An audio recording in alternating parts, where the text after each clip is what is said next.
Hello friends, नमस्कार। कैसे हैं आप सभी लोग? उम्मीद करते हैं आप सभी लोग स्वस्थ होंगे और आपकी प्रेगनेंसी भी काफ़ी अच्छे से चल रही होगी। तो फ्रेंड्स, यह बताने के लिए कमेंट बॉक्स में जय माता दी, हर हर महादेव जरूर लिखें।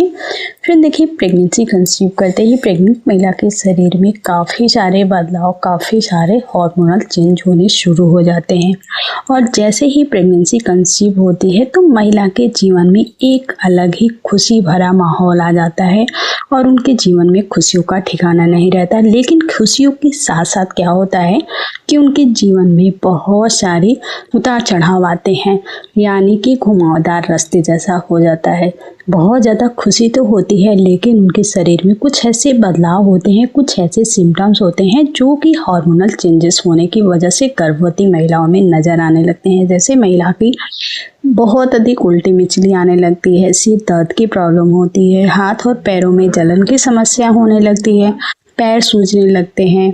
ऐसे और भी कई सारे बदलाव जो होते हैं वो प्रेगनेंसी के पहली तिमाही में नजर आते हैं। लेकिन जब प्रेगनेंसी का पहला तिमाही समाप्त होता है और जैसे ही प्रेगनेंसी का दूसरा तिमाही लगता है तो अचानक से इन लक्षणों में कुछ और भी बदलाव देखने को मिलते हैं, कुछ और भी लक्षण दिखाई देने लगते हैं। तो ये जो लक्षण होते हैं, इन्हीं को देख करके जो पहले ज़माने की बड़े बुजुर्ग हुआ करती थी, दादी नानी हुआ करती थी, वो गर्भवती महिला के गर्भ में लड़का है या फिर लड़की है इस बात का अनुमान लगाया करती हैं। तो आज की इस वीडियो में हम आपको बड़े बुजुर्गों के द्वारा बताए हुए कुछ खास और सही लक्षण आपको बताएंगे, जो अगर आपकी प्रेगनेंसी के दूसरी तिमाही में ये लक्षण आप में नज़र आ जाते हैं तो इन लक्षणों की मदद से आप काफ़ी हद तक अनुमान लगा सकती हैं कि आपके गर्भ में शिशु बेटा हो सकता है। क्योंकि ये जो लक्षण हैं ये ज़्यादातर गर्भ में लड़का होने के टाइम पे ही गर्भवती महिलाओं में नज़र आए हैं और बड़े बुजुर्ग इन्हीं लक्षणों को देख के झट से बता दिया करती थी कि महिला के गर्भ में बेटा है या बेटी है। तो आज की इस वीडियो में बड़े बुजुर्गों के द्वारा बताए हुए कुछ खास लक्षण आपको बताऊंगी, जिससे कि आप भी अनुमान लगा सकती हैं कि आपका होने वाला शिशु लड़का है या फिर लड़की है। और इन लक्षणों का कोई भी साइंटिफिक रीजन नहीं है, मात्र ये अनुमान है, संकेत होते हैं। 100% जानकारी सिर्फ और सिर्फ आपको अल्ट्रासाउंड के द्वारा ही मिल सकती है। तो आप इन लक्षणों की मदद से अनुमान लगा सकती हैं। 100% इन लक्षणों को सही नहीं कहा जा सकता।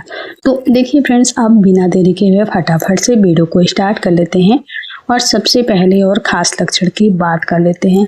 तो सबसे पहला और ख़ास लक्षण जो होता है फ्रेंड्स, वह होता है महिला के प्लेसेंटा पोजीशन से। जी हाँ फ्रेंड्स, प्रेगनेंसी के दौरान अगर प्रेग्नेंट महिला के प्लेसेंटा पोजीशन को ध्यान दिया जाए तो उससे भी पता लगाया जा सकता है कि महिला के गर्भ में बेटा पल रहा है या फिर बेटी पल रही है।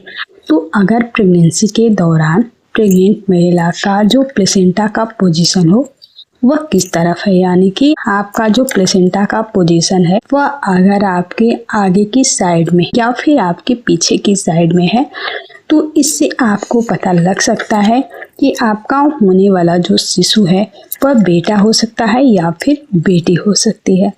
तो फ्रेंड्स देखिए, पहले हम जान लेते हैं प्लेसेंटा पोजीशन होता क्या है। तो प्लेसेंटा पोजीशन जो होता है वह आपके गर्भ में बच्चे की स्थिति को दर्शाता है।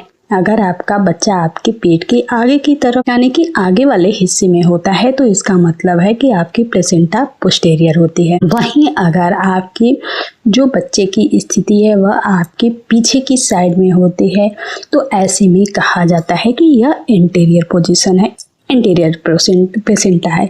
तो आप एंटीरियर और पोस्टीरियर से भी पता लगा सकती हैं कि आपके गर्भ में शिशु बेटा है या फिर बेटी है।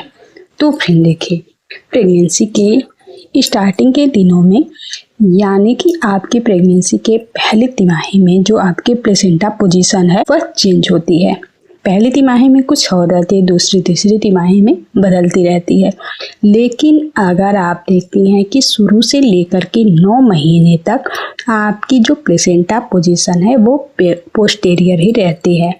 तो ऐसे में कहा जाता है जिन गर्भवती महिलाओं का प्लेसेंटा पोजीशन जो है वह पोस्टीरियर होता है तो यह लड़का होने के चांस ज़्यादा माने जाते हैं। वहीं जिन गर्भवती महिलाओं की प्लेसेंटा एंटीरियर रहती है और बदलती रहती है तो ये गर्भ में बेटी होने के संकेत माने जाते हैं। तो इस तरह से गर्भवती महिला की प्लेसेंटा की पोजीशन से भी आपको पता लग सकता है कि आपका होने वाला शिशु लड़का है या फिर लड़की है। बात करते हैं दूसरे बदलाव की, वह होता है पैरों में सूजन होना। जी हाँ फ्रेंड्स, पैरों में पंजों में हल्का फुल्का सूजन होना सामान्य है, जो प्रेगनेंसी के दौरान आपको दूसरी तिमाही से नजर आते हैं, जो विशेषकर दूसरी तिमाही के लास्ट मंथ में यानी कि 7वें महीने 6ठे महीने में आपको ये समस्या होगी। इस टाइम पे आपको उठते बैठते समय आपके गर्भाशय पे दबाव पड़ता है और हार्मोनल बदलाव और शरीर में तरल पदार्थों के बढ़ने के कारण ऐसा होता है। वैसे तो फ्रेंड्स, अगर आपको सूजन अचानक से बढ़ गया है और आपको बहुत ज़्यादा आपको दर्द महसूस हो रहा है, पैरों में आपको ऐसा लग रहा है कि आपका पैर बहुत ज़्यादा दर्द करने लगा है, तो आप एक बार ज़रूर डॉक्टर से संपर्क कर लें कि ये किसी प्रकार का दिक्कत तो नहीं है। और खासकर अगर आपके शरीर में सूजन की समस्या हो रही है तो आपके शरीर में पानी की कमी के कारण भी ऐसा हो सकता है। तो इसके लिए आपको एक बार डॉक्टर से ज़रूर संपर्क कर लेना है, या फिर आप चाहें तो घरेलू उपाय से भी इसे ठीक कर सकते हैं। जैसे कि आप सोते समय पैरों के नीचे तकिया लगाएं, कीगल एक्सरसाइज करें और ज़्यादा देर तक पैरों को एक ही पोजीशन में ना करके रहें, यानी कि एक ही तरह से खड़े ना रहें, बीच बीच में बैठते रहें, आराम करते रहें, पैरों को देर तक लटका कर भी ना बैठें। और अगर बहुत ज़्यादा समस्या हो रही है तो गुनगुना पानी में, मतलब हल्का सा गुनगुना पानी होना चाहिए, उसमें आप अपने पैरों को डाल करके रहेंगे तो थोड़ा सा आपको आराम मिलेगा। तो इस तरह से आप कर सकती हैं। लेकिन जो घर के बड़े बुजुर्ग होती हैं, जो ओल्ड वाइफ रहती थी, वह बताती हैं कि प्रेगनेंसी के दौरान जिन गर्भवती महिलाओं के पैरों में सूजन काफ़ी लंबे समय तक रहती है, तो ऐसे में कहा जाता है कि महिला के गर्भ में शिशु लड़की है। वहीं जिन गर्भवती महिलाओं के पैरों में सूजन आती है और चली जाती है, यानी कि थोड़ी देर के लिए रहती है, फिर अपने आप ही ठीक हो जाती है, 2-3 दिन के बाद ठीक हो जाती है, सूजन होती है फिर ठीक हो जाती है, ऐसा आपको बार बार होता है। और साथ ही साथ आपके पैरों की नस बहुत अधिक चढ़ती है, पैरों में ऐंठन की समस्या रहती है, पैर के तलवों में जलन सा महसूस होता है, पैर बहुत अधिक पसीजते हैं, एड़ों में चुभन सा महसूस होता है, उठते बैठते समय चिलक सा महसूस होता है। तो अगर इस तरह के लक्षण आपकी प्रेगनेंसी के दूसरी और तीसरी तिमाही में आपको नज़र आते हैं, तो इन लक्षणों की मदद से काफ़ी हद तक आपको पता लग सकता है कि आपके घर में जो पल रहा शिशु है वह बेटा हो सकता है। क्योंकि फ्रेंड्स, ज़्यादातर गर्भवती महिलाओं के साथ ही लक्षण सही पाए गए हैं। तो अगर आपके साथ भी ऐसा कुछ लक्षण हो रहा है कि आपके पैरों में ऐंठन है, दर्द है, उठते बैठते समय चिलक सा महसूस हो रहा है, पैरों की नस बहुत अधिक चढ़ रही है, पैरों में सूजन आ रही है फिर ठीक हो जा रही है, तो इसे आप अनुमान लगा सकती हैं कि आपका होने वाला शिशु बेटा हो सकता है। तो आज की जानकारी आपको कैसी लगी कमेंट बॉक्स में कमेंट करके ज़रूर बताइएगा। फ्रेंड्स, अब मिलते हैं किसी और नई वीडियो में नए टॉपिक के साथ। बने रहिए हमारे इस चैनल पे, तब तक के लिए नमस्कार।